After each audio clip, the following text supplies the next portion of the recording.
राज्यातील मुख्यमंत्री लाडकी बहीण योजनेच्या लाखो लाभार्थी महिलांसाठी एक महत्त्वाची आणि टेन्शन वाढवणारी बातमी समोर आली आहे.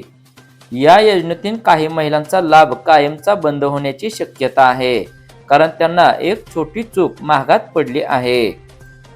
महिला आणि बालविकास विभागाने योजनेच्या लाभासाठी ई-केवायसी अनिवार्य केली होती. ही प्रक्रिया पूर्ण करण्याची शेवटची तारीख 31 डिसेंबर 2025 होती. या तारखेपूर्वी ई-केवायसी पूर्ण न केलेल्या महिलांचा लाभ थांबवण्यात आला आहे.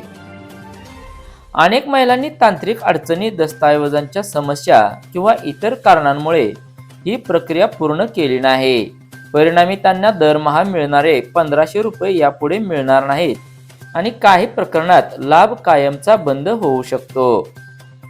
दुसरीकडे ज्या महिलांनी ई-केवायसी केली होती पण त्यात चुकीचा पर्याय निवडला होता, उदाहरणातील कुटुंबातील सदस्य सरकारी नोकरीत असल्याचा गैरसमजाने पर्याय निवडणे, त्यांचाही लाभ थांबला होता. अशा महिलांसाठी सरकारने मोठी संधी दिली आहे. ई-केवायसी मध्ये दुरुस्त करण्याची मुदत 31 मार्च 2026 पर्यंत वाढवण्यात आली आहे. मंत्री आदिती तटकरे यांनी स्पष्ट केले आहे की ही दुसरी आणि शेवटची संधी आहे. ऑनलाईन पोर्टलवर जाऊन दुरुस्ती करता येईल. यानंतर अपात्र ठरलेल्या महिलांचा लाभ कायमचा बंद करण्यात येईल. याशिवाय काही ठिकाणी घरोघरी पडताळणीही केली जाणार आहे, ज्यात अपात्र महिलांचा लाभ काढून टाकला जाण्याची शक्यता आहे.